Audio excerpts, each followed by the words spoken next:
Millionaire loses everything one day before the wedding. Then the bride did what no one expected. Richard, who was once a millionaire, now felt the ground disappear beneath his feet. The construction company he had inherited from his father and transformed into a real estate empire was now at the center of an investigation. All his assets were compromised. Richard sat heavily in his chair. How would he tell this to Emily? The $500,000 wedding, planned for over a year, wouldn't happen. And worse, his reputation in the city would be destroyed. The local newspapers must already be preparing the headlines. In less than an hour, he had lost everything: money, reputation, and possibly the love of his life. How would Emily react to knowing that the dream wedding wouldn't happen? That her future husband was now under investigation and practically bankrupt? The mere idea of facing Emily made his stomach turn. Richard had met Emily when she was working as an architect on one of his construction company's projects. The daughter of a traditional family but without great wealth, Emily had earned her place through her own merit.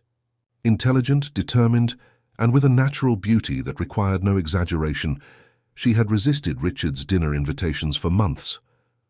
The phone rang. It was Paul Reynolds, the director of the luxury wedding documentary, who was going to film their wedding. "Richard, I just heard what happened. What will we do about the filming? We've been in the city for 3 weeks and have already recorded the entire preparation process." "Paul, Richard didn't even know where to begin. "There won't be a wedding tomorrow. I'm sorry for the inconvenience. I understand, but this is interesting from a narrative perspective, an unexpected setback. We can adapt the documentary, film this twist and see how you both deal with it," Paul spoke, as if Richard's personal tragedy was just an opportunity for his program. "I don't want cameras right now, Paul. I need to sort out my life." Richard was about to hang up when an idea occurred. "Wait. Can you talk to Emily? I haven't had the courage to tell her yet." "She already knows, Richard. The whole town knows." The information was like a punch to the stomach. Emily already knew, and he didn't even have the dignity to be the first to tell her. He hung up the phone and seconds later received a message from her. "I'm coming to your office. Don't leave." The imperative tone didn't match the sweet Emily he knew. Would she be furious, disappointed, coming to end everything? 20 minutes of pure agony passed until he heard Emily's voice at the reception. When she entered, Richard barely recognized the woman before him. He expected to find tears, smudged makeup, anger. But Emily entered with firm steps, a serene face and a determined look that disconcerted him. "What exactly happened?" she asked, sitting across from him. Richard explained everything he knew, carefully observing each of her reactions. Emily listened in silence, occasionally nodding, asking pointed questions. No shouting, no crying. "And the wedding?" Richard finally asked, unable to bear her disconcerting calmness any longer. "Do you still want to marry me, Richard?" The question caught him by surprise. "Of course I do, but how?" "I have nothing left to offer, Emily. I can't give you the wedding you deserve, the life I promised." Emily smiled for the first time since entering the room. "Do you really think I fell in love with your money, Richard, for what you could offer me?" She stood up and walked to the window, observing the lights of the small city. "Do you remember our first real date? Not that fancy dinner at the best restaurant in town, but the day your car broke down on the road and we ended up eating snacks at a gas station?" Richard smiled at the memory. It had been a disaster that turned into one of the best nights of his life. "That's when I fell in love with you," Emily continued. "With the man who laughed at his own misfortune, who treated the gas station attendant as an equal, who was more concerned with my comfort than with his broken Ferrari." She returned to sit down, holding his hands. "We don't need a $500,000 wedding, Richard. We just need each other." "But the whole town expects—" "To hell with what the town expects." The curse sounded strange on Emily's usually polite lips. "Do you know what we're going to do? We're going to get married anyway, tomorrow, in the central square." Richard blinked, confused. "In the square?" "Yes. A symbolic wedding. No luxury, no ostentation. Just us, our true friends, and whoever else wants to attend. We'll show everyone that our love is greater than any fortune." For the first time on that terrible day, Richard felt hope. Emily wasn't abandoning him. On the contrary, she was by his side, stronger and more determined than ever. "Are you sure?" he asked, still incredulous. "Absolutely. And one more thing." Emily smiled with a determined gleam in her eyes. "We're going to find out who did this to you, and we're going to recover everything that's yours. Together." At that moment, Richard understood that he was about to marry a woman far more extraordinary than he had imagined, and that perhaps, just perhaps, losing everything wasn't the end, but the beginning of something new and unexpected. What neither of them knew was that outside the office, August Stone was watching the scene with a smile at the corner of his lips, quickly typing a message on his cell phone. She stayed. The plan continues. The news that the luxurious wedding had been cancelled spread like wildfire through Clearwater Springs. In less than 2 hours, there wasn't a single resident who didn't know about Richard Harrison's misfortune. And, as expected in a small town, the speculations grew and became distorted with each new person who repeated them. At the Square Cafe, the meeting point of the town's oldest and most gossipy residents, Mrs. Judy, owner of the establishment for over 30 years, served coffee while attentively listening to the theories. "I always suspected that August," said Mr. Alton, a retiree and self-proclaimed unofficial chronicler of Clearwater Springs. "Very pompous, very full of himself. I bet he has something to do with this." "Nonsense," countered Mrs. Zelda, a retired teacher. "The problem is that bride. Don't you find it strange that a simple girl like her suddenly hooks the richest man in the region? Now that he's lost everything, let's see if the love is truly genuine." Judy sighed, wiping her hands on her apron. "I've known young Emily since she was little. Daughter of honest people, worked hard to get her degree. She's not a gold digger." "Then why did she agree to that absurd wedding? $500,000 thrown away," argued Zelda. "And now I hear they're going to have a ceremony in the square. That's what attention-seekers do." Judy was about to defend Emily again when the cafe door opened.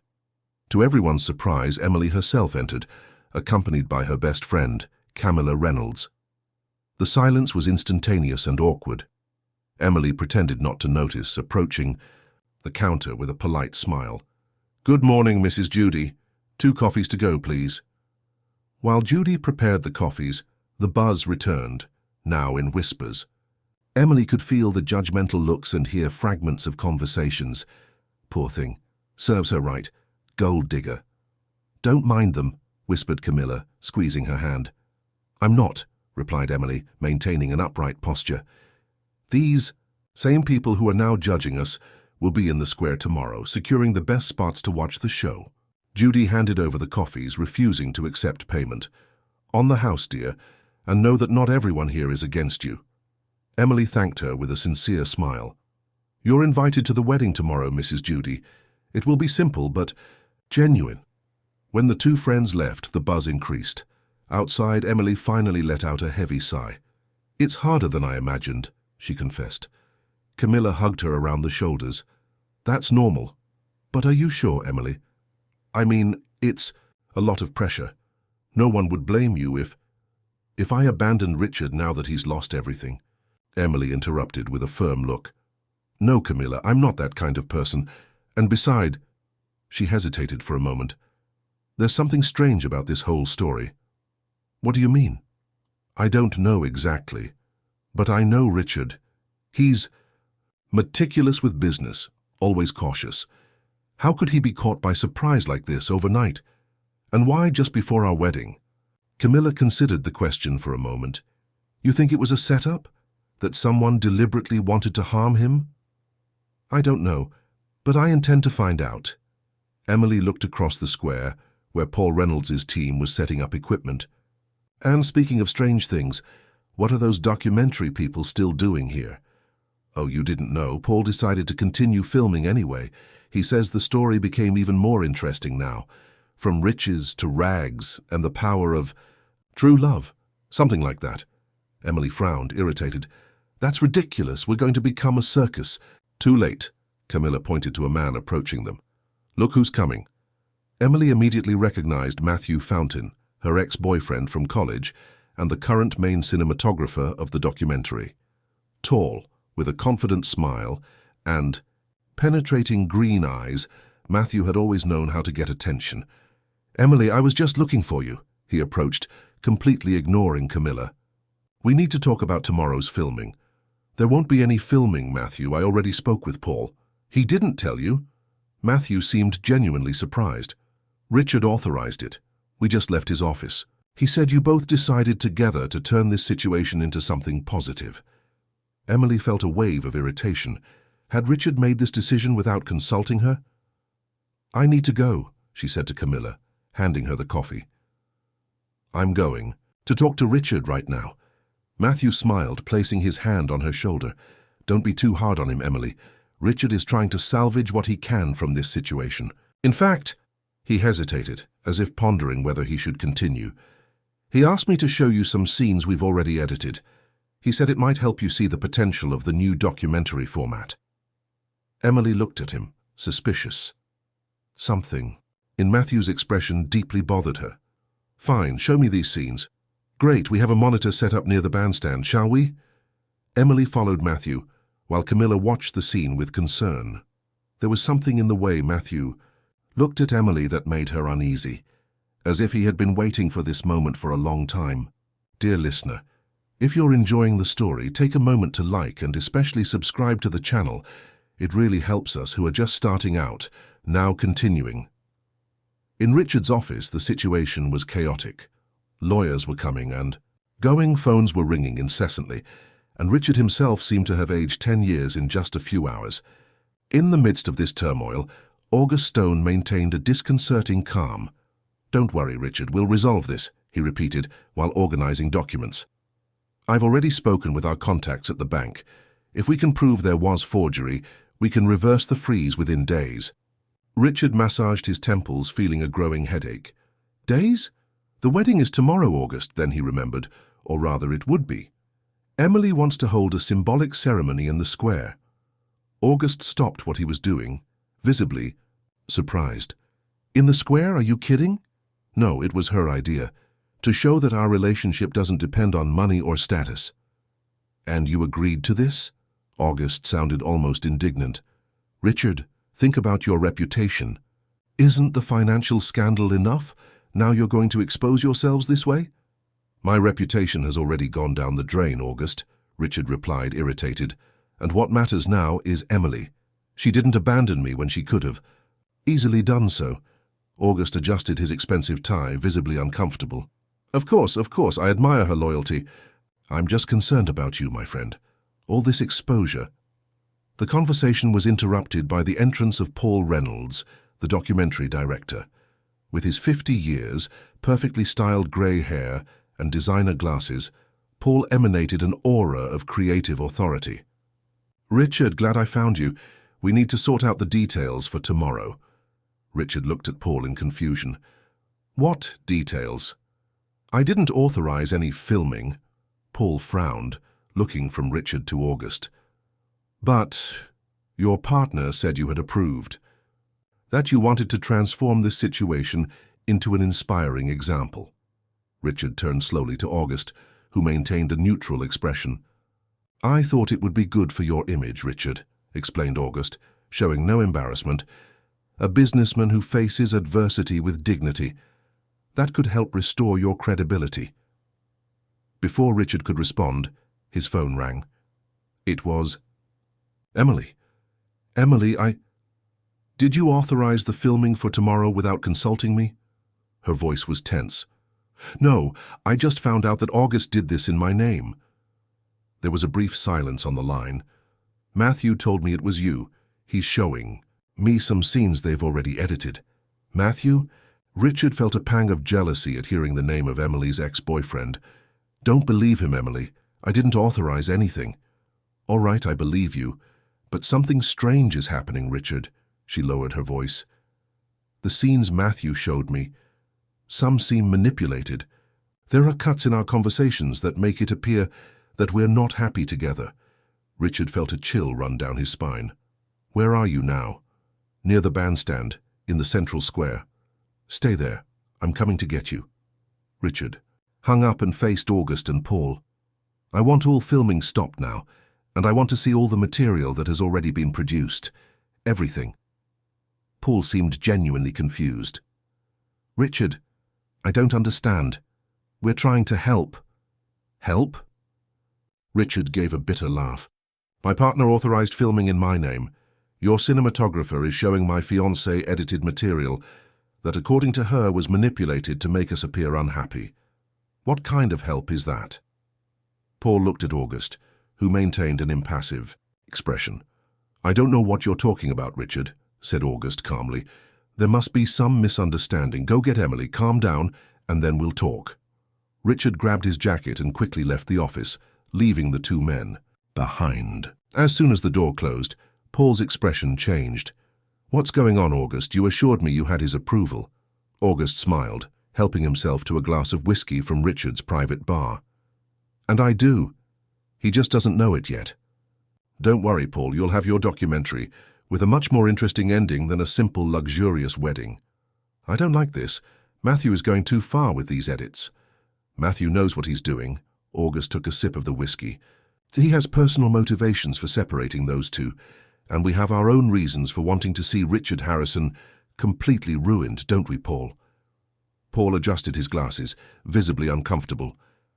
I just want a good documentary. I don't want to destroy anyone. Too late to develop a conscience, my friend. August placed the empty glass on the table. You're already involved up to your neck. Now, if you'll excuse me, I have an important meeting. Meanwhile, in the central square of Clearwater Springs, Emily was impatiently waiting for Richard. The images Matthew had shown her deeply disturbed her. They were excerpts of conversations between her and Richard, edited to make it appear they were constantly arguing, that she showed interest only in his money, that he treated her condescendingly. It's all lies, she muttered to herself, feeling anger growing. What's a lie? Emily turned and found Mrs. Genevieve, a lady of approximately 80 years, known in the town as an eccentric who lived alone in a large colonial house on the outskirts of Clearwater Springs. With her white hair always tied in an impeccable bun and old-fashioned clothes, Mrs. Genevieve was an almost folkloric figure. Oh, Mrs. Genevieve. Sorry, I was talking to myself. The lady smiled, revealing a row of perfectly preserved teeth. Lying is ugly, even when we lie to ourselves. She sat next to Emily on the park bench. I know your fiancé, you know. Not personally, but I know his type. Emily wasn't in the mood for enigmatic conversations with an eccentric lady, but politeness spoke louder. What type would that be, Mrs. Genevieve? The type who builds empires thinking it makes them invincible. The elderly woman looked at the sky, as if searching for something in the clouds. Until the fall comes, always unexpected, and then we discover who we really are. Emily looked at the lady with more attention. There was something almost prophetic in her words. Do you think what happened to Richard was deserved? Mrs. Genevieve laughed, a surprisingly youthful sound.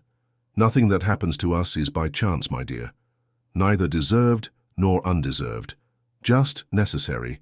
She paused, observing the film crew across the square. Be careful with those who carry cameras, Emily. They capture only what they want to show, never the complete truth. Before Emily could respond, Richard arrived, breathless. He nodded respectfully to Mrs. Genevieve before turning to Emily. We need to talk in private, he said, holding Emily's hand. Mrs. Genevieve stood up with surprising agility for her age. The truth always emerges like oil in water, she said, enigmatically. And when that happens, come see me. I have something. So that might interest you. The lady walked away, leaving the couple intrigued. What was that? Asked Richard. I'm not exactly sure, replied Emily, watching the elderly woman walk away. But I think we just gained an unlikely ally. Richard shook his head, focusing on the immediate problem. Emily, about the filming. I know. You didn't authorize it. August did it in your name. Exactly. And that worries me. Why would he do that? Emily looked across the square, where Matthew was animatedly talking with another crew member. Something wrong is happening, Richard. Those scenes Matthew showed me. Someone is trying to separate us. Richard followed her gaze to Matthew. Your ex-boyfriend, perhaps. He never hid that he still has feelings for you. Maybe, conceded. Emily, but why would August be involved? What would be his interest?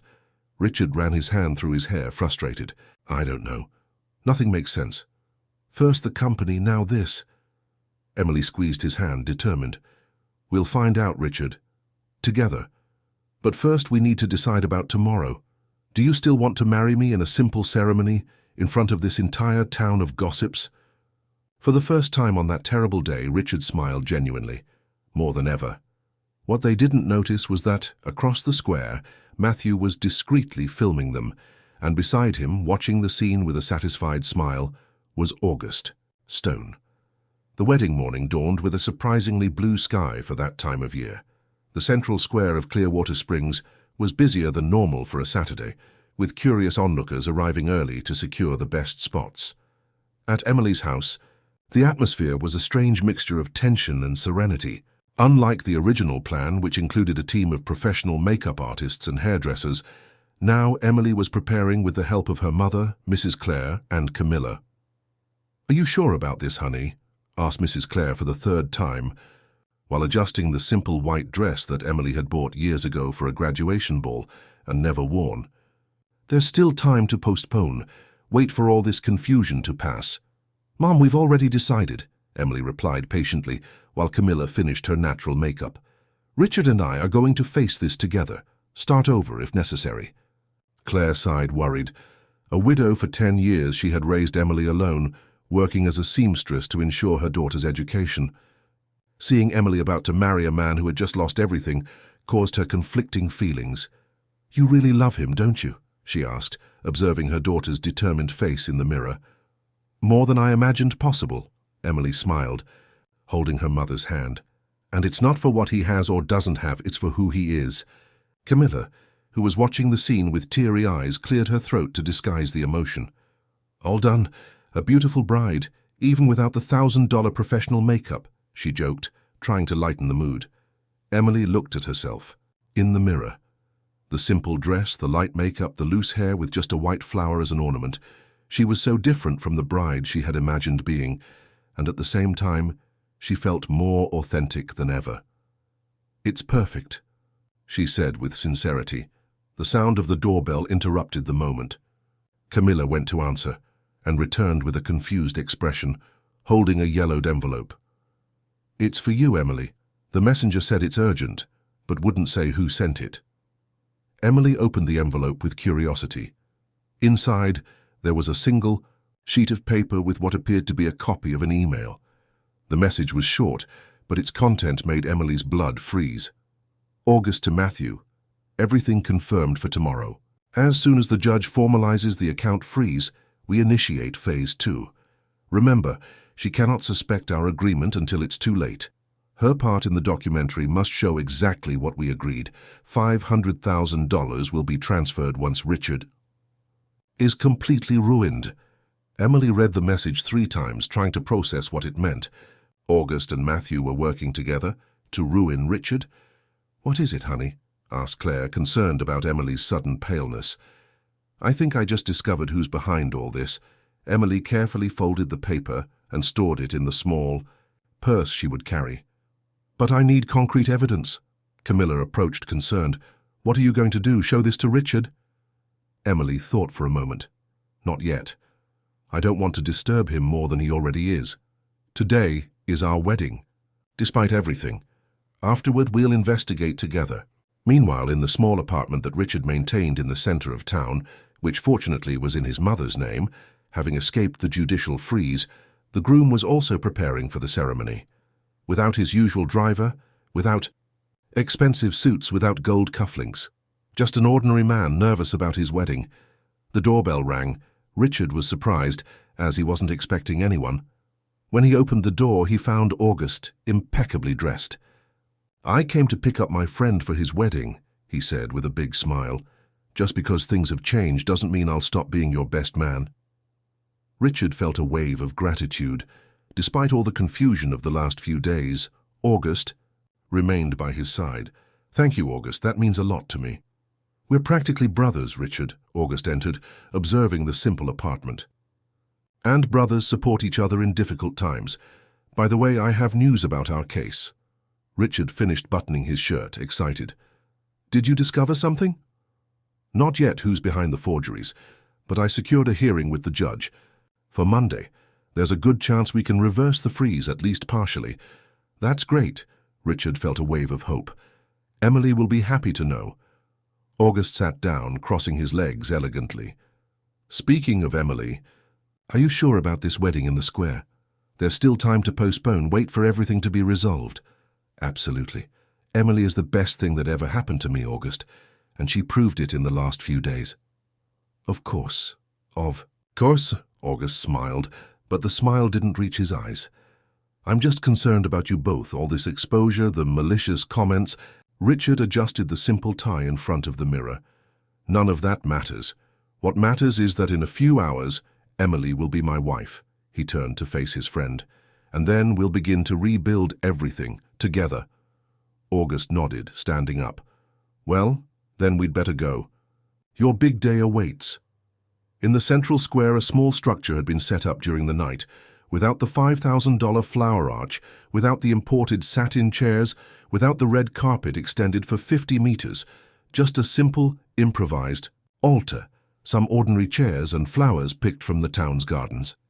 And to Richard's surprise, practically the entire population of Clearwater Springs was there, some out of genuine affection, others out of mere curiosity, perhaps the majority, to witness the spectacle of the powerful man's fall. But they were there.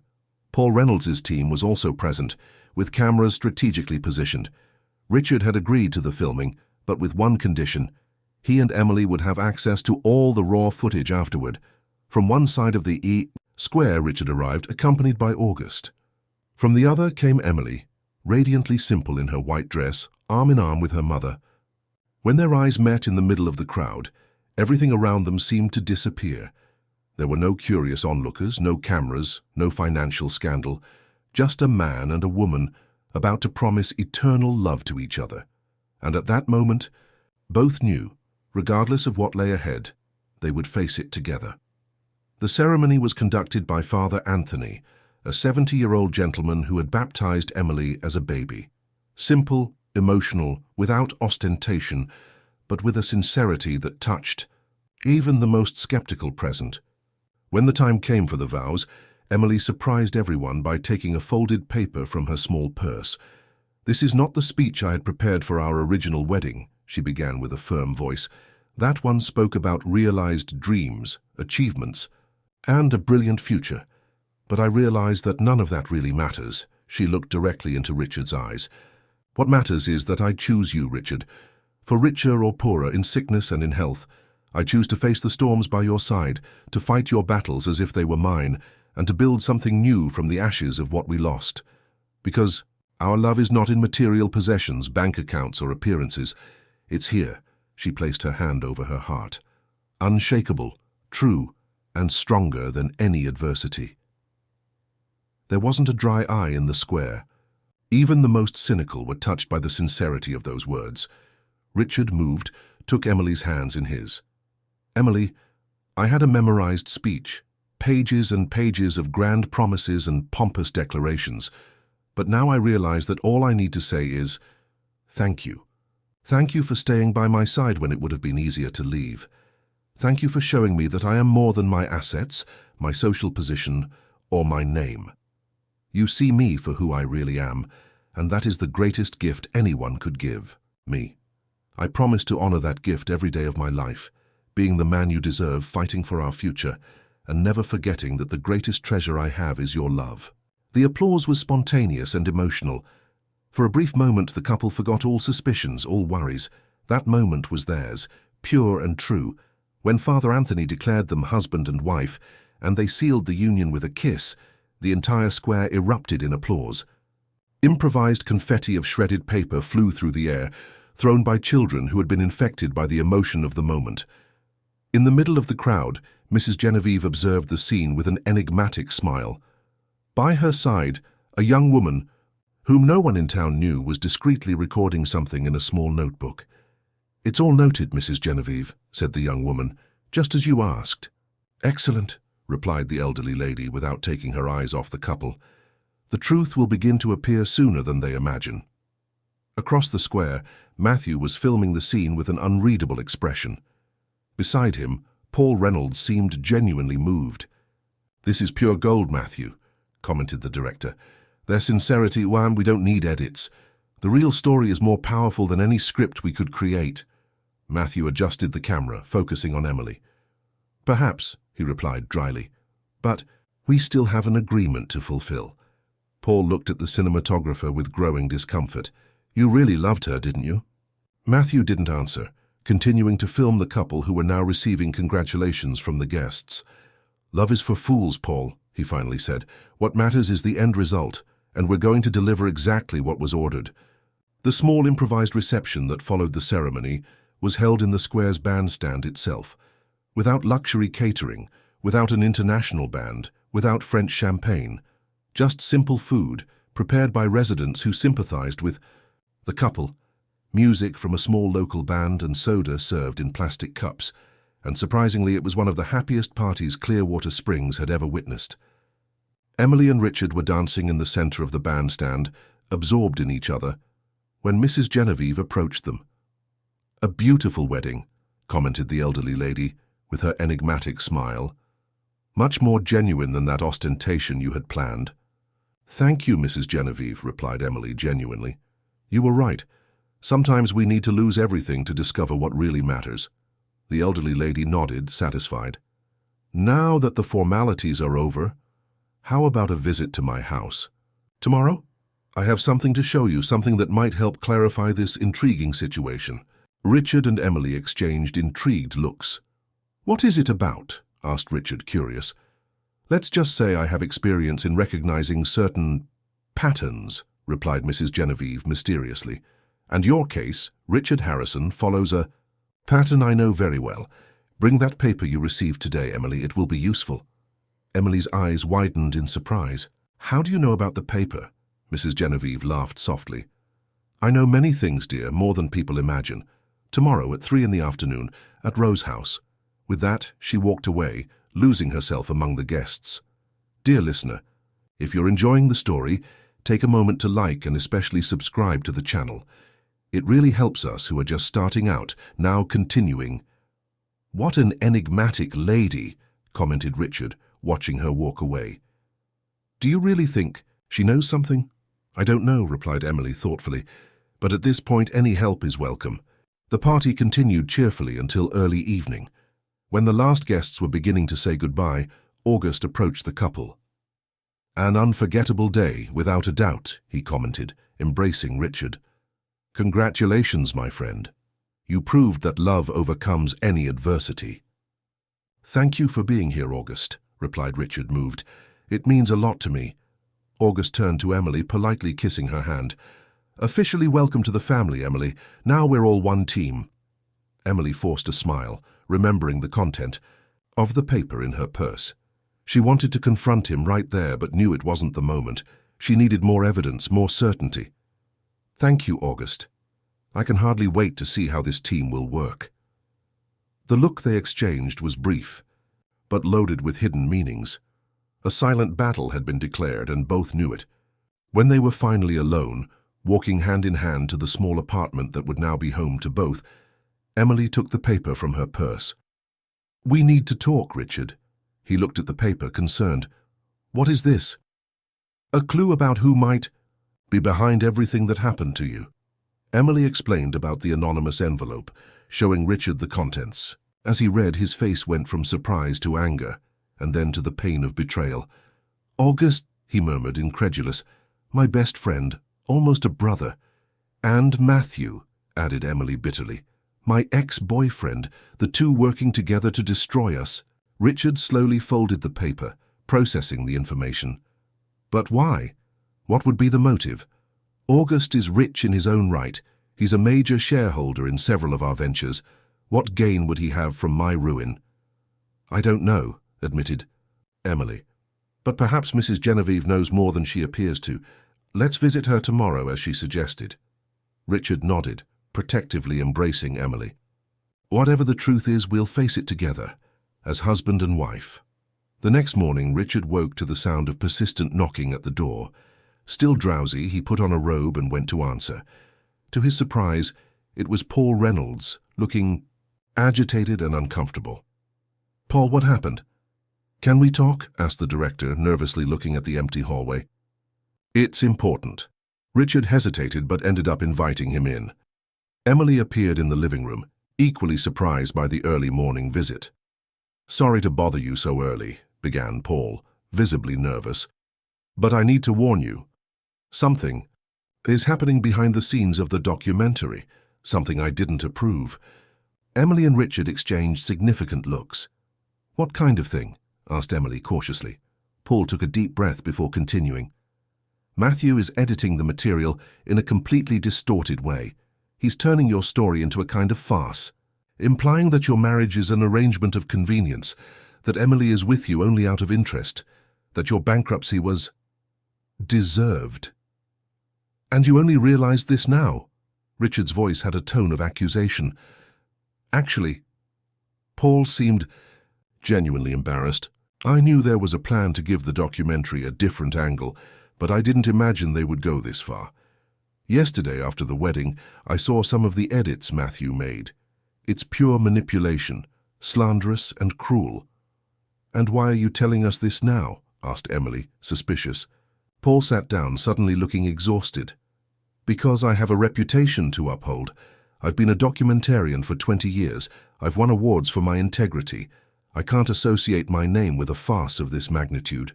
He paused, as if pondering how much he should reveal. "And also because I discovered that Matthew isn't acting alone. He has an agreement with someone who is paying a lot of money to ruin you." "August Stone," said Richard, without hesitation. Paul's eyes widened in surprise. "How do you know?" Emily showed him the paper she had received. "We got this clue yesterday before the wedding." Paul read the contents, paling. "My God, so it's true. August is behind all this." "What we don't understand is the motive," said Richard, frustrated. "Why would my best friend and partner do this to me?" Paul seemed to hesitate again. "I don't know all the details, but I heard Matthew talking on the phone last night. He mentioned something about the 20-year plan finally coming to fruition and revenge being served at the perfect moment." "Revenge?" repeated Richard, confused. "Revenge for what?" "I don't know," admitted Paul, "but I think you should investigate the past. Maybe there's something there that explains all this." Emily suddenly remembered Mrs. Genevieve's enigmatic words. "Rose House," she said, turning to Richard. "We need to visit Mrs. Genevieve today. She said she knows this pattern. Maybe she has the answers we're looking for." Paul stood up, adjusting his jacket. "I'll do what I can to delay the documentary's release. Say we need more material, more interviews. That will give you some time to discover the truth." "Why are you helping us, Paul?" asked Richard, still suspicious. The director smiled sadly. "Let's say I also know what it's like to be betrayed by someone I considered a friend. No one deserves that." He walked to the door. "Good luck and be careful. I think you're dealing with something much bigger than you imagine." After Paul's departure, Emily and Richard spent the morning discussing theories and possibilities. Who could have sent the paper? Why would August betray them like this? What was the connection with Matthew, and mainly, what did Mrs. Genevieve know about all this? At 3 o'clock sharp, they were standing in front of Rose House, a restored, colonial mansion on the outskirts of Clearwater Springs. Surrounded by a beautiful garden of roses of various colors, the property was as mysterious as its owner. They were received by the same young woman who had been seen beside Mrs. Genevieve in the square. "The lady awaits you in the back garden," she informed them, leading them through the impeccably preserved house, decorated with valuable antiques and period portraits. In the back garden, seated at a tea table under a pergola covered with climbing roses, was Mrs. Genevieve. Wearing an elegant vintage dress and with her white hair perfectly arranged, she seemed a figure from another time. "Punctual! Excellent!" she commented, indicating the chairs in front of her. "Please sit down, we have much to discuss." Emily and Richard obeyed, intrigued and anxious. "Did you bring the paper as I asked?" Mrs. Genevieve asked Emily. "Yes." Emily took the document from her purse, handing it to the elderly lady. Mrs. Genevieve adjusted her reading glasses and examined the contents. "Exactly as I suspected," she murmured, returning the paper. history repeating itself, as always happens when people don't learn their lessons. "What history, Mrs. Genevieve?" asked Richard, impatient. "What do you know about all this?" The elderly lady took a sip of tea before responding. "Richard, do you know your family's history? The true history, not the polished version your father probably told you." Richard frowned, confused. "My father built the construction company from scratch with a lot of work. He started as a bricklayer and ended up as one of the richest men in the region," completed Mrs. Genevieve. "An admirable story of overcoming, no doubt, but incomplete." She made a gesture to her young assistant, who promptly brought an old wooden box. "This box contains documents that belonged to my late husband, Edward Parker," Mrs. Genevieve opened the box, revealing folders and newspaper clippings yellowed by time. "Your husband, dear Emily, is not the first businessman in Clearwater Springs to lose everything overnight, and August Stone is not the first to benefit from it." Richard picked up one of the newspaper clippings. The headline, dated 1985, read, "Local businessman loses everything after fraud accusations." "This was 40 years ago," he commented, confused. "Exactly. And the businessman was Edward Parker, my husband." Mrs. Genevieve smiled sadly. "He was partners with Charles Stone, August's father. Together they founded the first successful construction company in Clearwater Springs." Richard paled at hearing the name. "Charles Stone was also partners with my father in the early days of Harrison Construction." "Precisely," Mrs. Genevieve nodded. "After Edward lost everything, Charles partnered with your father, Anthony Harrison. And when Charles passed away, August took his place, becoming your father's partner, and then yours." Emily, who was listening attentively, connected the dots. "Are you suggesting there's a pattern? That August's father did to your husband what August is doing to Richard now?" "I'm not suggesting, my dear, I'm stating." Mrs. Genevieve removed more documents from the box. "Edward was accused of tax fraud, exactly like Richard. His accounts were frozen, his reputation destroyed. Charles Stone took over all the business, claiming to have been equally harmed. Months later, he partnered with Anthony Harrison, an ambitious young man who didn't ask questions about the origin of the initial capital." Richard felt as if the ground was disappearing beneath his feet. "Are you saying that my family's fortune began with money stolen from your husband?" "Your father probably didn't know," Mrs. Genevieve hastened to clarify. "Charles was manipulative and convincing. Anthony was young and ambitious. A dangerous combination." "But that doesn't explain why August would do the same to me now," argued Richard. "He's already rich. He's already my partner. What would he gain by ruining me?" "The answer is here." Mrs. Genevieve handed them an old document. The original contract between Edward and Charles contained a clause. If the company reached a certain market value, the Parker family would be entitled to 50% of all future ventures. Emily analyzed the document, understanding the implication. "And your construction company, Richard? How much is it currently worth?" Richard made a quick mental calculation. "Before the scandal, about 300 million. "And recently you refused a purchase offer, didn't you?" questioned Mrs. Genevieve. "Yes, a developer from New York offered 350 million for 60% of the shares. I refused because the business has been in the family for decades and because August also vehemently opposed it," completed the elderly lady. "I imagine he was quite vocal against the sale." Richard nodded, remembering the heated discussions with his partner about the matter. "He said it would be a betrayal of our father's legacy." Mrs. Genevieve smiled sadly. "What he didn't say is that if you sold, the original contract could come to light during the pre-sale audit, and the Parker family," she made a gesture encompassing herself, "could claim their share. But if the contract is valid, why have you never demanded it?" asked Emily, intrigued. "Because Charles Stone was very powerful.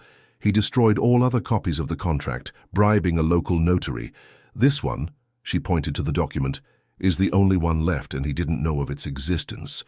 Edward hid it before he was no longer with us." Richard noticed the hesitation in the elderly lady's voice. "Your husband, did he—" "He couldn't bear the shame, the public humiliation," replied Mrs. Genevieve with teary eyes. "He left me alone to raise our daughter."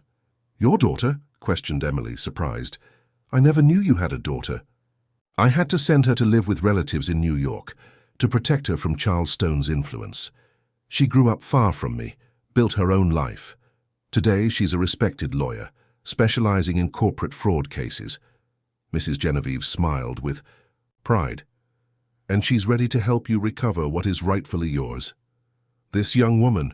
Richard looked at the silent assistant who remained a few steps away. My granddaughter, Lisa, introduced Mrs. Genevieve, law graduate, like her mother. It was she who investigated August in recent months after she learned about your wedding, and the refusal to sell the construction company. Lisa approached, extending her hand to formally greet them. Pleasure to officially meet you. I'm the one who has been sending the anonymous clues. Emily's eyes widened. It was you who sent me the paper with August's email? Yes, confirmed Lisa. I managed to access his email through unconventional methods. I knew you needed to start being suspicious. Why didn't you approach us directly? Questioned Richard. Because we needed to be sure you were trustworthy, replied Mrs. Genevieve. August is dangerous like his father. And when we discovered about the documentary, about the connection between him and Matthew Fountain, we realized the plan was even more elaborate than we had imagined. Matthew, murmured Emily, understanding. He's not in this just for the money, is he? No, confirmed Lisa. He has a personal grudge against you, Emily, and August knew how to exploit that. Richard looked at his wife, concerned. What kind of grudge? Emily sighed, reluctant to relive the past. We ended things in a troubled way in college. He was possessive, controlling. When I left him, he swore that one day I would regret it. And August offered him the perfect opportunity for revenge, concluded Mrs. Genevieve. A documentary that should celebrate your wedding, transformed into a tool to destroy you publicly. Richard sat up straighter, determined. What can we do? What proof do we have against August? Lisa opened her folder, revealing more documents. I have evidence that it was he who forged documents to incriminate you. Records of bank transfers to offshore accounts, communications with the judge who froze your accounts, and, most importantly, proof that he planned all this for years. Years? Repeated Emily, shocked. Since your father died, Richard, and you took control of the construction company, explained Lisa. August feared you would discover irregularities in the accounts, or worse, that you would decide to sell the company. He needed to act before the original contract came to light. Mrs. Genevieve calmly served more tea. His plan was perfect. Ruin you financially, destroy your reputation through the manipulated documentary, and then generously buy your share in the company for a fraction of the real value, consolidating his control and forever burying the possibility of my family's claim. And what about Matthew? Asked Emily. What exactly was his role in all this? Besides manipulating the documentary to make Richard look corrupt and you look like a gold digger, Lisa shuffled through some papers. He was tasked with finding something compromising in your past, Emily, something that could be used to blackmail you if necessary. Emily paled. But there isn't anything. He didn't find anything legitimate, reassured Lisa, so he decided to fabricate evidence, manipulating images, editing testimonials. Richard held Emily's hand, comforting her. How can we prove all this? How do we reverse this situation? Mrs. Genevieve smiled with a gleam of determination in her eyes. That's where my plan comes in, a plan I've been developing for 40 years, waiting for the right moment. Dear listener, if you're enjoying the story, take a moment to like and especially subscribe to the channel. It really helps us who are just starting out. Now continuing. 40 years, repeated Richard, impressed. Justice is patient, my young man, replied the elderly lady with an enigmatic smile. And now, finally, the time has come to put it into practice. In the hours that followed, Mrs. Genevieve, Lisa, Richard, and Emily meticulously elaborated a plan to unmask August and Matthew. Each detail was carefully considered, each possible reaction anticipated. Timing is essential, emphasized Lisa. It needs to be public enough that there's no possibility of cover-up, but controlled enough that we can direct the revelations. The documentary screening, suggested Emily. Paul mentioned there will be a premiere in town next weekend. Perfect, agreed Mrs. Genevieve. A public event, with the local press present and probably all those involved. Richard hesitated, concerned. But won't that give Matthew the chance to show his manipulated version? Lisa smiled, confident. Not if we have access to the material. Beforehand, we need to convince Paul to let us see the final edit, and then we'll swap it for our own version, completed Emily, understanding the plan, with all the evidence and revelations. Exactly, confirmed Mrs. Genevieve, a documentary within the documentary. The truth revealed at the most unexpected moment. When Richard and Emily left Rose's house, it was already night. They walked in silence for a few minutes, absorbing everything they had discovered. It's a lot to process, Emily finally commented. A decades-long conspiracy, family secrets, betrayals. It sounds like a soap opera script, agreed Richard with a sad smile. And to think that August... I always considered him like a brother. Emily squeezed his hand, comforting him. People aren't always who they seem to be, but now we have unexpected allies and a plan. Yes, a plan. Richard embraced her, feeling both exhausted and hopeful. We're going to recover everything. Emily, and then start over, the right way this time. What they didn't notice was the figure watching them from a distance, hidden in the shadows. Matthew, with a camera in his hands and a malicious smile on his lips. A visit to the mysterious Mrs. Genevieve, he murmured, photographing the couple. August will love to know about this. The days that followed were intense. Richard and Emily lived a double life. Publicly, they were the couple in difficulties, facing bankruptcy with dignity. Privately, they worked tirelessly with Lisa and Mrs. Genevieve to gather all the necessary evidence against August and Matthew. Paul Reynolds, convinced to fully collaborate, provided them access to all the raw footage of the documentary. What they saw confirmed their worst suspicions. Interviews cut and reassembled to distort meanings, biased narrations, malicious insinuations about the character of both. This is grotesque, commented Paul, as they watched a particularly manipulated scene. I'm ashamed to have allowed it to get to this point. You're helping us now, that's what matters, reassured Emily. And are you sure Matthew doesn't suspect? Absolutely. He thinks I'm making final adjustments. He doesn't know you have access to the material. Meanwhile, Lisa worked tirelessly on the legal aspects of the case. She gathered testimonies from employees of the construction company, tracked suspicious financial movements, and recovered deleted emails from the company's server. It's impressive how much evidence we've managed to gather in such a short time, she commented during a meeting at Rose's house. August was meticulous, but arrogant. He left traces because he believed himself untouchable.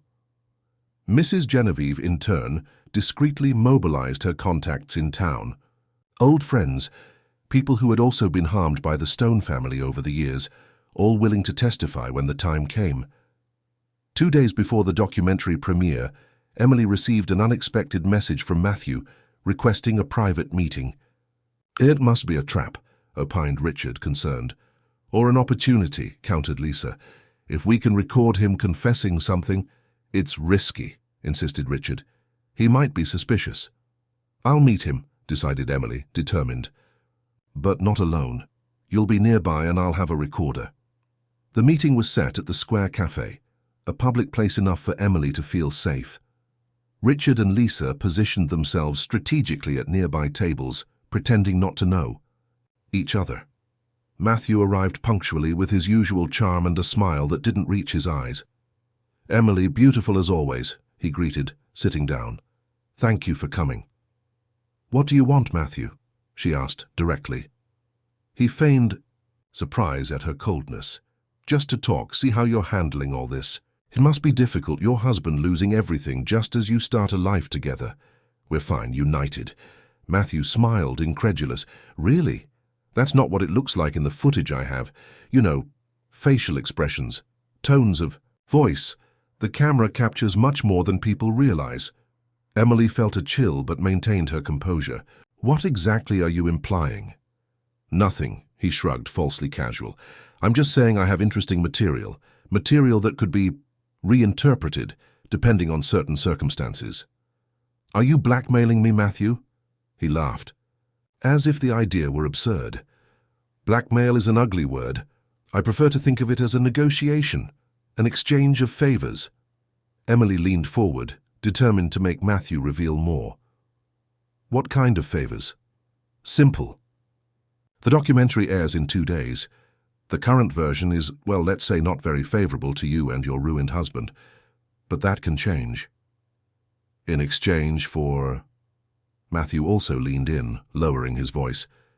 In exchange for you admitting what you really feel, that you made a mistake, that you realized too late that you chose the wrong man. Emily laughed, incredulous. You really think I would say that I would betray Richard? I'm not asking you to betray him, Matthew smiled maliciously. Just to admit the truth, that you stayed with him for the money, for the position. And now that that's gone... You're delusional. Emily made a motion to get up, but Matthew grabbed her wrist. Think carefully, Emily. If this documentary airs as it is, both your reputations will be destroyed forever. Not just in Clearwater Springs, but nationally. The DTO program has guaranteed distribution on a major streaming service. Emily felt her blood freeze. They didn't know about that part of the plan. And what do you gain from this, Matthew? Revenge because I broke up with you in college? That was years ago. He squeezed her wrist harder. What I gain is none of your business. Just know that I have a lot to gain, and you have a lot to lose. It was at that moment that Richard intervened, approaching the table with firm steps. Let go of my wife right now, he ordered, with a threatening calm. Matthew released Emily's wrist, surprised but quickly recovered.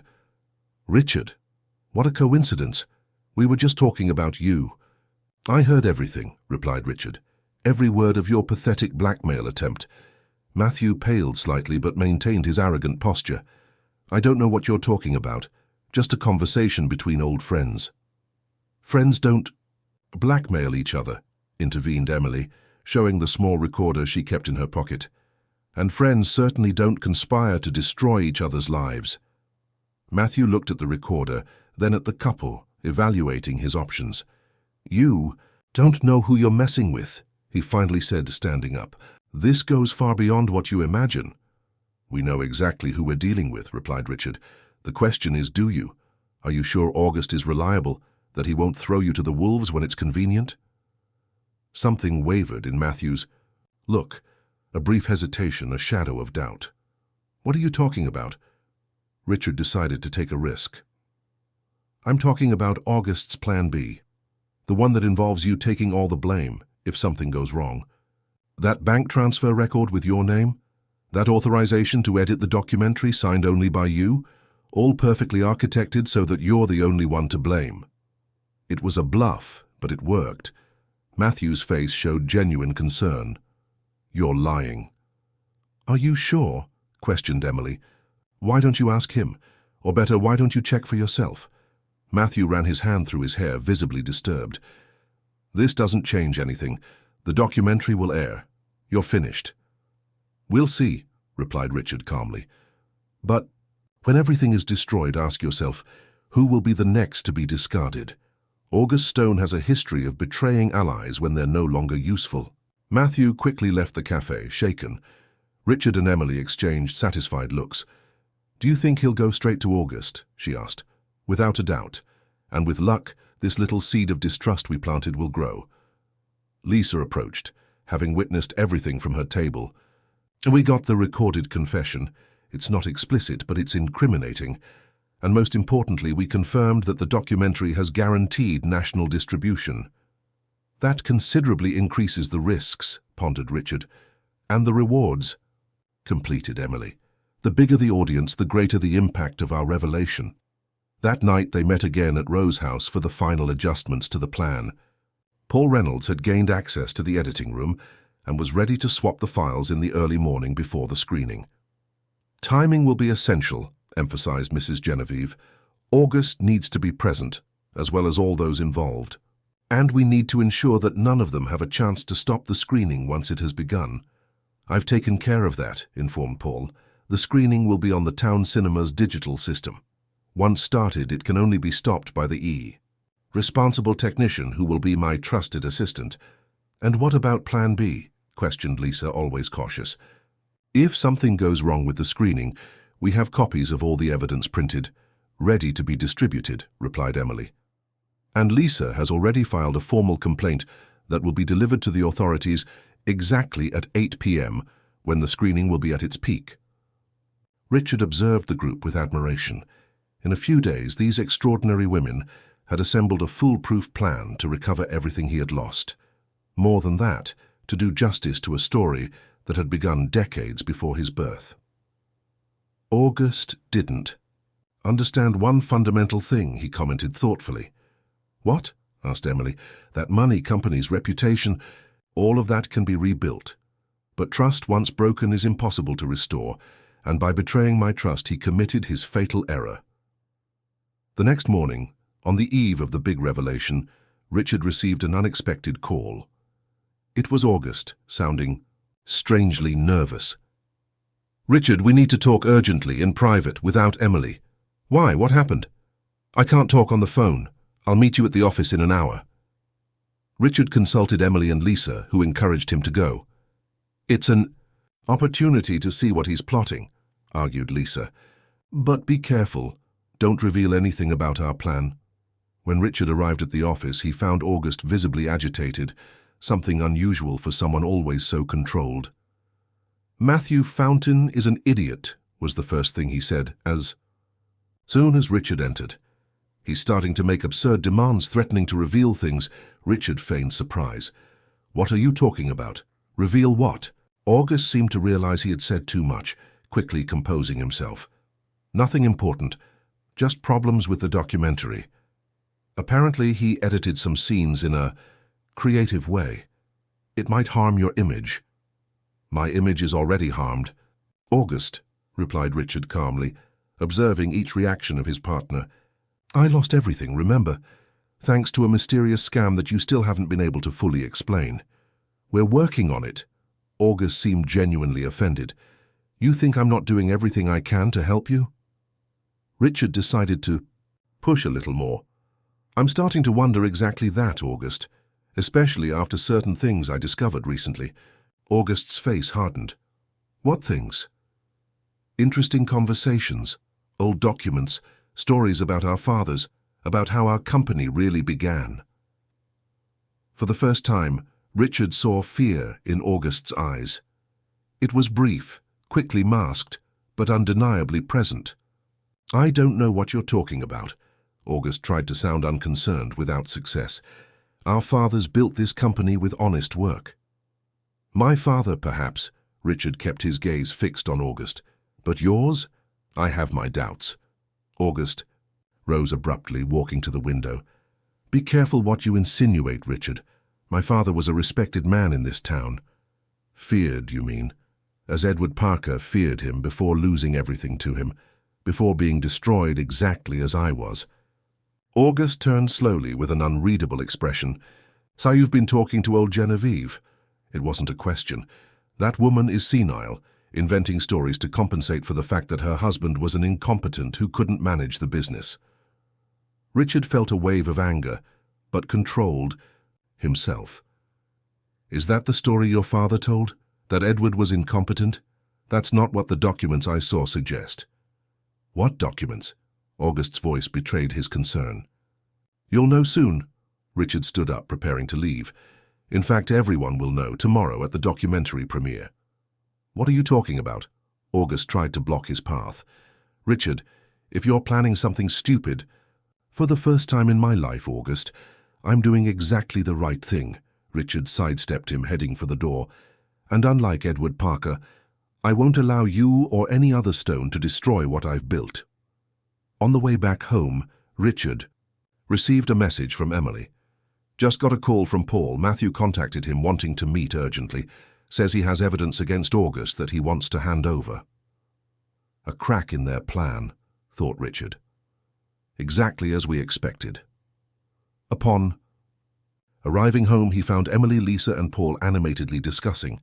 "Matthew is panicking," informed Paul. "He said August plans to blame him for everything if something goes wrong. He wants guarantees of protection in exchange for evidence against him." "What kind of evidence?" asked Richard. "Emails, recordings of conversations, the complete original plan. Apparently Matthew documented everything from the beginning as a guarantee, an insurance in case August tried to betray him." Emily smiled, satisfied. Villains always turn against each other in the end. The question is, can we trust him? Questioned Lisa, always cautious. We don't need to trust, replied Paul. Just use what he offers to strengthen our case, and ensure he's present tomorrow, without knowing exactly what we have planned. That night was one of final preparations. Each detail of the plan was reviewed, each contingency considered. When they finally went to sleep, exhausted, Emily hugged Richard tightly. By this time tomorrow, everything will have changed.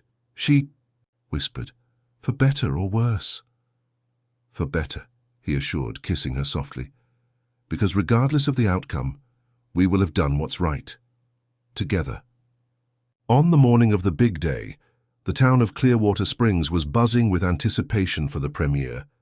The small local cinema, recently renovated, proudly displayed posters of the documentary.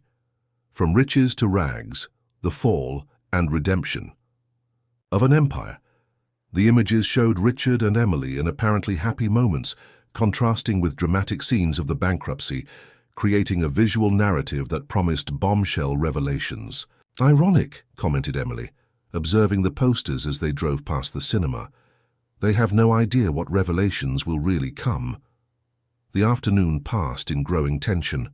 At 6 p.m., Paul confirmed that the file swap had been successfully completed. At 7 p.m., Lisa informed that the formal complaint was ready to be delivered to the authorities. At 7:30 p.m., they began to get ready for the event.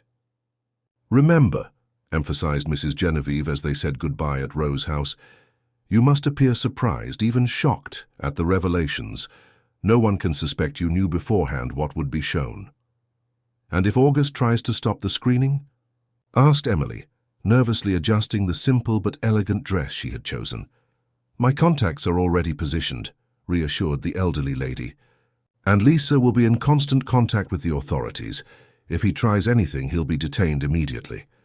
At 8 p.m. sharp, Richard and Emily entered the packed cinema. All eyes turned to them, some curious, others supportive, many malicious. August was already there, animatedly talking with some local businessman as if he were the host of the event. When he saw Richard, his smile faltered slightly, but he quickly composed himself, approaching with false cordiality. Richard, Emily, glad you came, he greeted as if the tense conversation of the previous day had never happened. Ready to see how your inspiring story has been portrayed? We can hardly wait, replied Emily with an enigmatic smile, especially for the most revealing parts. Something in her tone made August frown, but before he could respond, Paul Reynolds went up to the small stage to start the event. Ladies and gentlemen, welcome to the premiere of From Riches to Rags, The Fall and Redemption, Fervent Empires, he announced, with his professional presenter's voice. What you will see today is a faithful and impactful portrait of how life can change dramatically in a matter of days, and how sometimes we need to lose everything to discover what really matters. While Paul spoke, Matthew remained in a corner, visibly nervous, alternating glances between August and the couple. Emily noticed that he was holding a folder firmly against his chest, probably containing the evidence he had mentioned. Before we begin, continued Paul, I would like to ask for a round of applause for our protagonists, Richard and Emily Harrison, who courageously allowed us to document this very difficult moment in their lives. The applause was polite, some enthusiastic, others clearly forced. Richard and Emily thanked with discreet nods, and now, without further ado, the documentary. The lights went out, and the screen lit up. The first few minutes followed exactly the original script. Images of Richard as a successful businessman, Emily as the beautiful bride, luxurious preparations for the wedding. August, seated a few rows behind the couple, visibly relaxed. Everything seemed to be going according to plan. Then, after about 10 minutes, the narration took an unexpected turn. But the story you are about to see is not just about a wedding, or about a sudden bankruptcy, said the narrator's voice, which was no longer Paul's but Lisa's. It's about a meticulous plan of revenge and betrayal, architected over decades.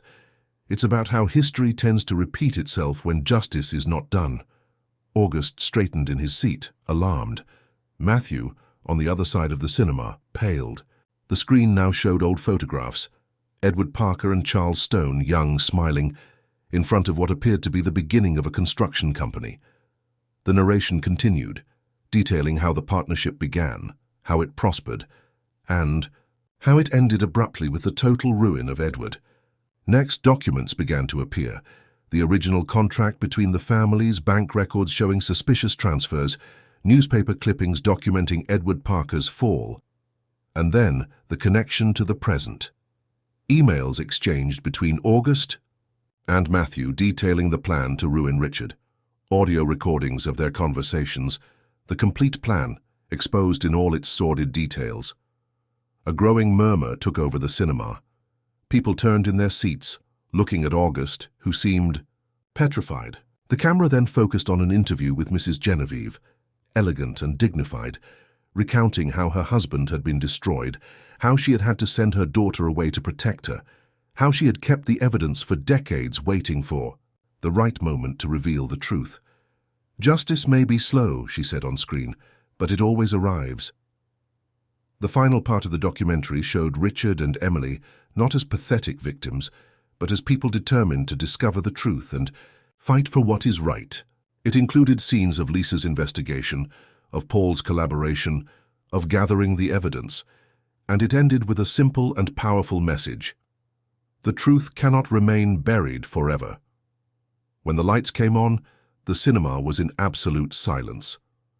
All eyes were divided between Richard and Emily, August paralyzed in his seat, and Matthew, who seemed about to collapse.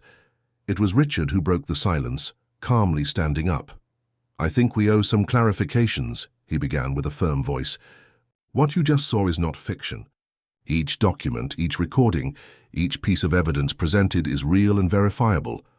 Copies of everything have been sent to the competent authorities, who at this exact moment are taking the appropriate measures." As if in response to his words, the cinema doors opened and 2 police officers entered, followed by Lisa, who discreetly pointed in August's direction. "August Stone," called one of the police officers approaching, "you are being detained for questioning regarding serious accusations of fraud, forgery, and slander." The businessman finally reacted, standing up indignantly. "This is absurd. A conspiracy," he shouted, looking frantically around. "You can't believe these lies." Matthew, seeing his accomplice being detained, made a quick decision. He approached the police officers, handing over the folder he was holding. "Here is more evidence," he declared, with a trembling voice. "I will fully cooperate with the investigations. It was all his idea. He threatened me, manipulated me." August looked at Matthew with pure hatred. "You traitor! We had an agreement." "As I said," commented Richard, observing the scene, "trust, once broken, is impossible to restore."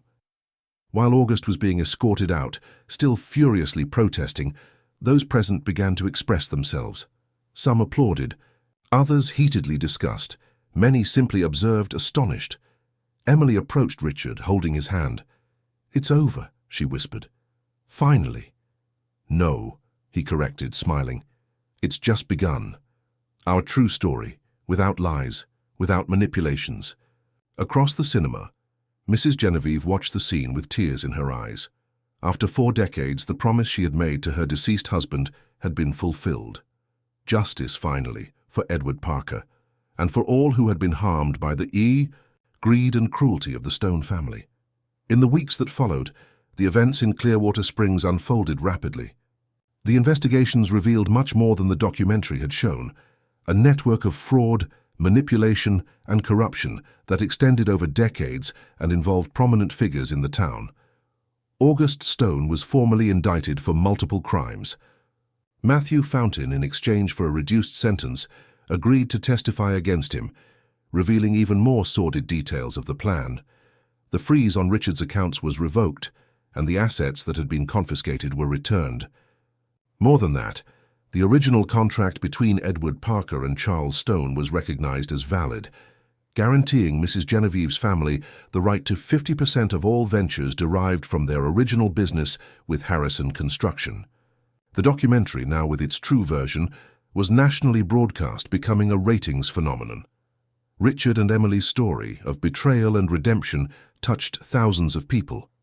Business offers began to arrive, book proposals, and even offers for a series based on their story. But for the couple, the true victory was in something much simpler.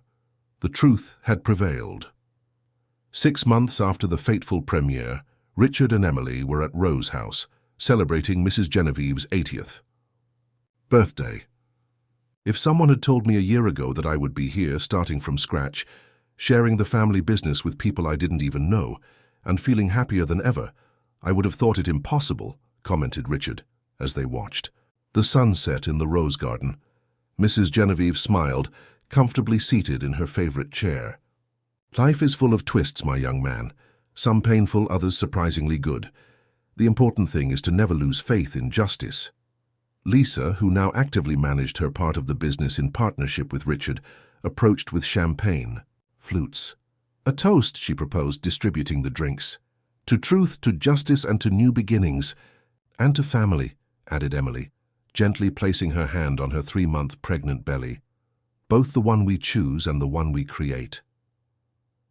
Richard looked emotionally at his wife, still amazed by the news of the pregnancy they had received weeks before. August never understood one fundamental thing, he reflected, that true wealth isn't in material possessions, bank accounts, or power over others. It's in the bonds we build, the integrity we maintain, the love we share. And in the ability to start over, completed Mrs. Genevieve with the wisdom of her 8 decades. Edward would have loved to see this moment, to see justice being done, to see our family restored, to see new fruits born from this tree he planted so long ago. Emily sat beside the elderly lady, holding her wrinkled hand. Our son or daughter will grow up knowing this story, knowing how their great-grandmother Genevieve fought for decades for the truth to come to light. It will be a legacy of perseverance and dignity. And when he or she asks about the meaning of our name, we'll say that Harrison Parker represents the union of 2 families that, despite all adversities, found their way back to the light. Richard smiled, looking to the future with renewed hope. At that moment, watching the sun set over the rose garden, the 4 silently toasted not just to the victories of the past, but to the promises of the future. The town of Clearwater Springs had also changed. With the fall of August Stone and the revelation of his corruption network, a new era of transparency was inaugurated. Businessmen who were previously intimidated by him now felt free to prosper honestly. Social projects, many of them sponsored by the new Harrison Parker partnership, began to transform the reality of the neediest population. The Square Cafe, where so many malicious gossip had circulated about the couple, now proudly displayed a framed photo of Richard and Emily at their wedding in the square, with a dedication, "To Mrs. Judy, who always believed in true love. With gratitude, Richard and Emily Harrison Parker." Matthew Fountain, after collaborating with Justice and completing community service as part of his sentence, left his cinematography career and moved abroad. Years later, he would send a letter of apology to the couple, admitting that resentment and envy had clouded his judgment, and ironically thanking them for the chance to restart his own life with more integrity. As for August Stone, after an extensive and mediatic trial, he was sentenced to several years in prison. His fortune, built largely on fraud and manipulation, was significantly reduced with restitutions and fines. The mansion he was so proud of owning went to auction, being ironically purchased by a foundation created by Richard and Emily to house orphaned children. Dear listener, if you're enjoying the story, take a moment to like and especially subscribe to the channel. It really helps us who are just starting out, now continuing. Paul Reynolds, the director who found his conscience at the crucial moment, transformed the experience into a turning point in his career. His documentary about the case, exhibited in its entirety and without manipulations, won awards and recognition for the courage to expose the truth, even when it meant admitting his own initial mistakes. He would become a close friend of the Harrison Parker family, frequently visiting them in Clearwater Springs. Mrs. Claire, Emily's mother, who had always worried about her daughter marrying a man who had lost everything, now proudly saw how that trial had revealed her son-in-law's true character. She moved to a comfortable house near the couple, eager to actively participate in raising her future grandchild. Camilla Reynolds, The loyal friend who remained by Emily's side in the most difficult moments was invited to be the baby's godmother. Her unwavering support during the crisis proved that true friendships, like true love, only strengthen in adversity. The wedding documentary, now completely reformulated, ended up becoming a case study in film schools about journalistic ethics and the power of media to build or destroy reputations. The story of how it was almost used as a tool for revenge, but ended up transforming into an instrument of justice, fascinated students and professionals. On a sunny spring Sunday, exactly 1 year after the wedding in the square, Richard and Emily returned to the same location for a special event, the launch of the Parker Harrison Foundation, dedicated to supporting young entrepreneurs from humble origins and promoting ethical business practices. The square was again packed, but this time there were no malicious onlookers or gossips, just citizens genuinely happy to witness the rebirth, not only of a couple, but of an entire community that now prided itself on its renewed values. "This is just the beginning," declared Richard in his opening speech. "What we learned last year is that true strength doesn't come from how much we possess, but from how much we're willing to share, from how much we're willing to fight for what is right even when it seems impossible." Emily, with her pregnancy now more visible, joined him on the small stage. "Our story could have been a tragedy," she added. "It could have ended in bitterness and defeat, but thanks to the support of extraordinary people like Mrs. Genevieve, Lisa, and so many others who believed in us, we transformed our crisis into the opportunity to build something much more meaningful than we would have ever imagined." Mrs. Genevieve, seated in the front row with her usual elegance, smiled with tears in her eyes. Her grandson, son of her daughter, whom she had had to send away so long ago, was by her side, having come from New York especially for the event. The Parker family, finally reunited, represented the realization of a dream the elderly lady had kept alive for decades. That afternoon, as they watched the community harmoniously interacting, Richard and Emily walked hand in hand through the same garden where, a year before, they had exchanged vows amid adversity. "Do you regret anything?" asked Emily, observing her husband contemplatively. Richard thought for a moment. "I regret not having questioned more, having trusted blindly. But I don't regret the fall itself," he smiled, caressing his wife's belly. "It was necessary to lose everything to find what really matters, to build something based on real values, not appearances, and to discover who really stands by our side when everything falls apart," added Emily, leaning on his shoulder. "You never doubted, did you?" asked Richard admiringly. "Never thought about giving up, about leaving me when everything seemed lost?" Emily smiled, remembering that crucial moment in the office when she decided to propose the wedding in the square instead of postponing or cancelling. "True love isn't a business contract, Richard. It doesn't have performance clauses or material guarantees. It's a choice we make every day in any circumstance." In the distance, the sun was beginning to set, painting the sky with golden and pink hues.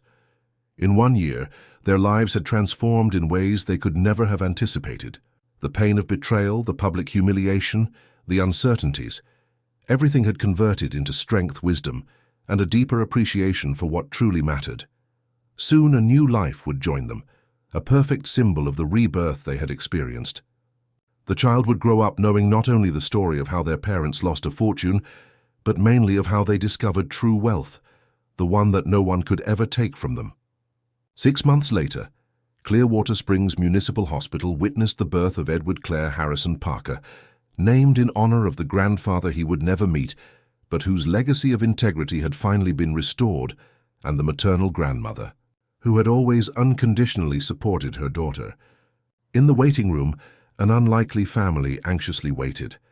Mrs. Genevieve, Lisa, Mrs. Clare, Camilla, Paul, and even some construction company employees who had remained loyal during the crisis. They weren't united by blood, but by something equally powerful, loyalty tested in the most adverse circumstances.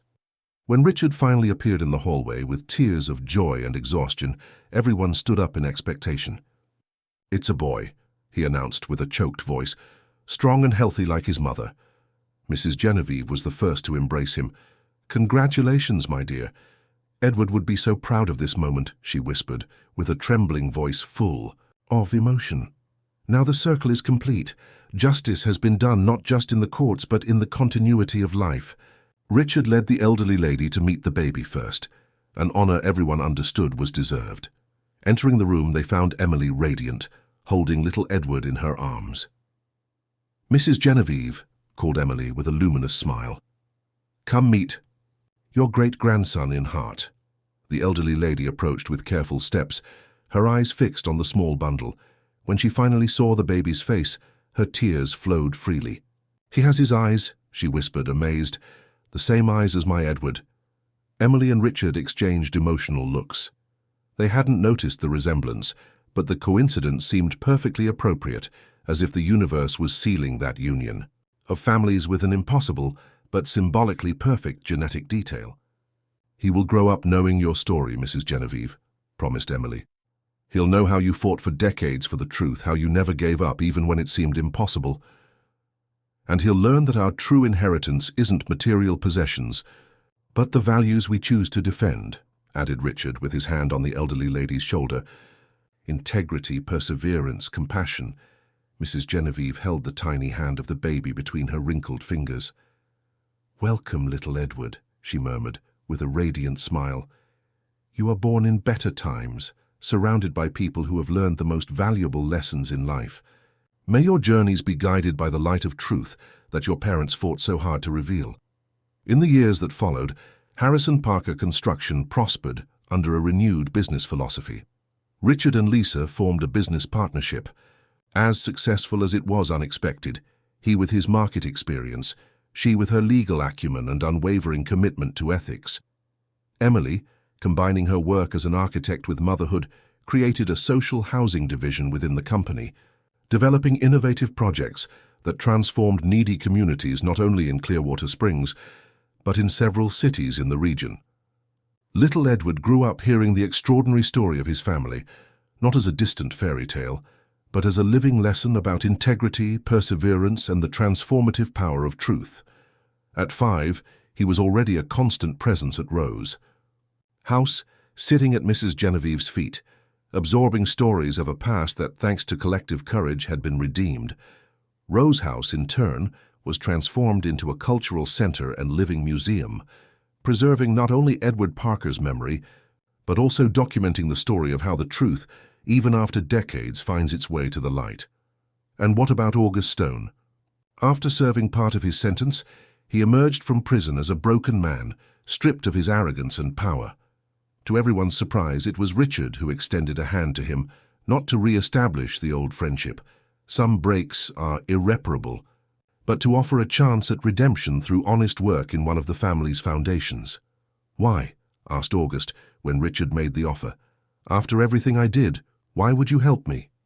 "It's not for you," replied Richard with sincerity. "It's for what I believe, that everyone deserves the chance to start over, to choose a better path." August never regained his former glory or wealth, but found in the silent and anonymous work of the foundation a peace he had never known in his days of power and manipulation.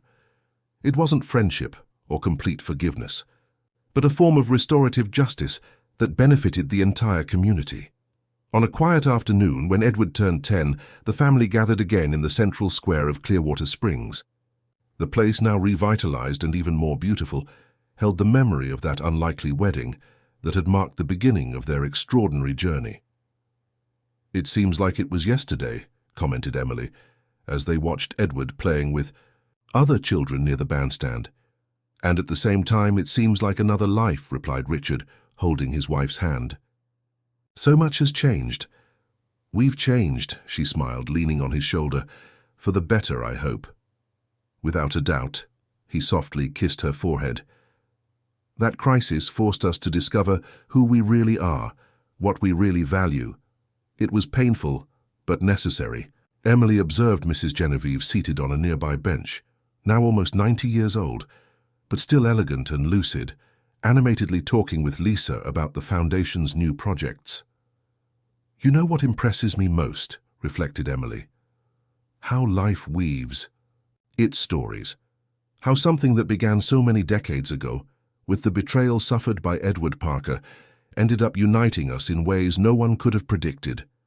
"Time has a peculiar way of balancing things," agreed Richard, Not in the way we expect, nor at the pace we desire, but eventually, the truth finds its way. Edward ran up to them, breathless and smiling, holding something in his hands. "Look, what I found near the fountain, Dad," he exclaimed, showing an old copper coin partially corroded by time. Richard examined the piece with curiosity. "It looks very old, son. Perhaps from the early days of the town." "Can I show it to Grandma?" "Genevieve. She knows everything about old things."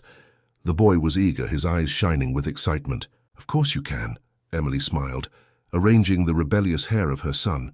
"But remember to be gentle. She's more tired today." As they watched Edward run towards the elderly lady, Richard reflected on the symbolism of that small object, an ancient coin lost and forgotten for decades, suddenly rediscovered by a new generation. Like the truth that had remained buried for so long, just waiting for the right moment to come to light. "This is how we build the future," he murmured, more to himself than to Emily. "Rediscovering and honoring the past, even its most painful parts." Emily nodded, understanding perfectly. "And transmitting those values to the next generation, so they can build on more solid foundations than we had." In the distance, they saw Edward sitting beside Mrs. Genevieve, both bent over the small coin, the wisdom of almost a century conversing with childlike curiosity. It was an image that perfectly captured the essence of everything they had achieved. The connection between past and future, the transmission of values that transcended generations, the redemption that comes when truth finally prevails. And in that perfect moment, under the same sky that had witnessed their unlikely wedding years before, Richard and Emily knew with absolute certainty that some riches could never be measured in bank accounts or material possessions. The true fortune was there, in the love they had built, in the lives they had touched, and in the integrity they had maintained even in the darkest moments. The sun was beginning to set over Clearwater Springs, painting the sky with golden and pink hues, very similar to those of their wedding day. It was the perfect ending to a story that had begun with loss and hopelessness, but had transformed into a testimony to the redemptive power of truth and true love. The end of the story. And so, dear listener, what did you think of this journey of redemption? Share in the comments your opinion about Emily's choice. Would you have stayed by Richard's side? Leave your like and subscribe so you don't miss our next exciting stories.